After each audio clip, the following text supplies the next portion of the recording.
Hey guys, it's your favorite neighborhood realtor slash handyman slash DIY slash firefighter slash paramedic. I know a lot of y'all saw the video that I posted in the past about the charging system on the Silverado and how to insert the PWM to control the alternator to get you more volts. Because if you notice your Silverado, if you're cruising, it might drop down to like 13 volts or whatever, and they do that, I assume it's for fuel economy and whatnot. But if you're running your amplifier, your off-road lights, your winches and stuff, you want this higher, right? You want this at 14.4 and, you know, somewhere around there so that you don't clip or you get all the power that you need to your winch or whatever accessory you have, I don't know. So what happens here is the BCM tells the BCM/ECU controls and tells the alternator what voltage to put out, which is at cruising. At startup is probably about 14.4, and then cruising probably about 13, whatever.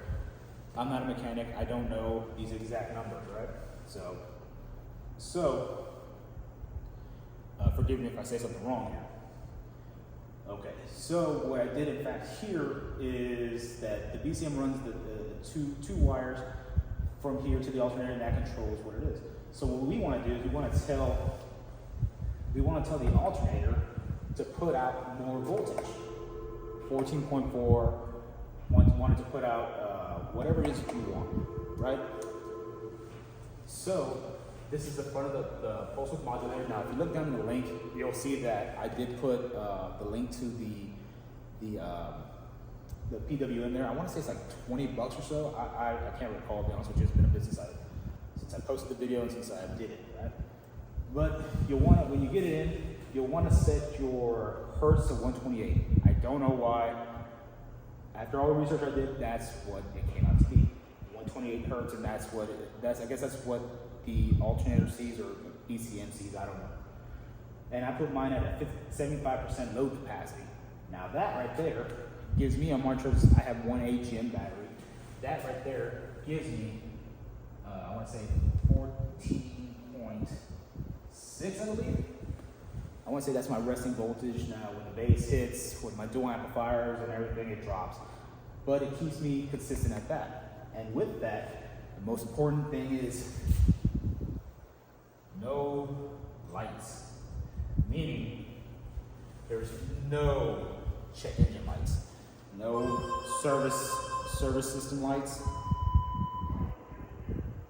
If you hear tones, I'm actually at work right now at the fire station, and they're testing the system over Yukon. But right now it's just testing. That's the best part about this, that you get no lights.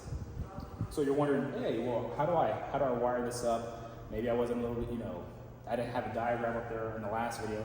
So let's walk you through it. So on the rear, this is the front of the PWM, and this is the rear. In the back, you'll have 4 slots with little screws.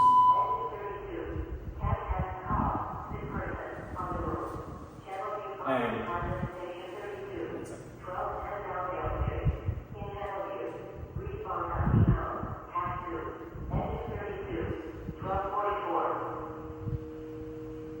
so, how I hook this up, and I don't know if it's the right way or whatnot.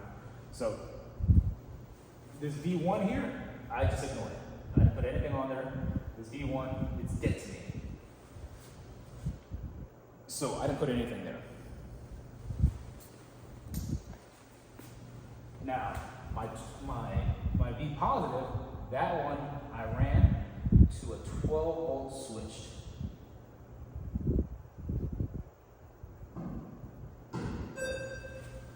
So, with that 12-volt switch, I tapped into the remote wire on my amplifier, I believe, or something similar. So, whenever the truck gets power, this gets power. Whenever the truck is off, this turns off.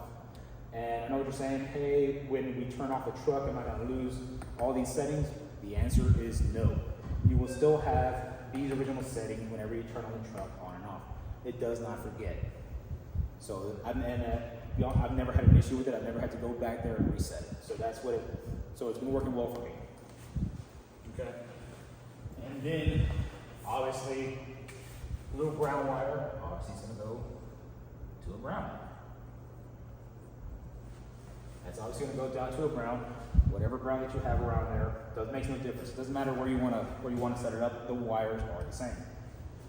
Here's where it gets a little tricky, right? Here's where I ran into some guys that had some confusion about it.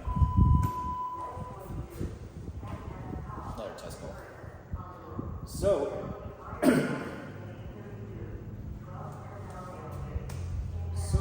from the BCN to the alternate, you have 2 wires, right? And one of the wires, at least on my Silverado, was tan. It was a tan color, brown color. I don't have a brown marker, so we're gonna make do or make do, right? So there was one wire that came straight through, and this is a little pigtail harness, and then this one is tan. Yes, I know it's blue, but it's tan. In your mind, imagine it as tan. I don't think they make a tan Sharpie or dry erase marker. Either way.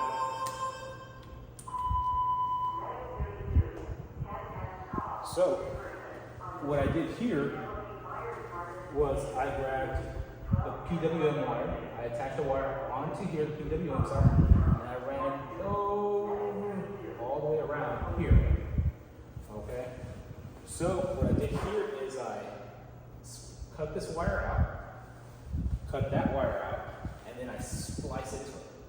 Boom. So now I got a splice there from the PWM to the tan wire. Let's just write tan right here because that way we figure out that it's tan. Now no one forgets.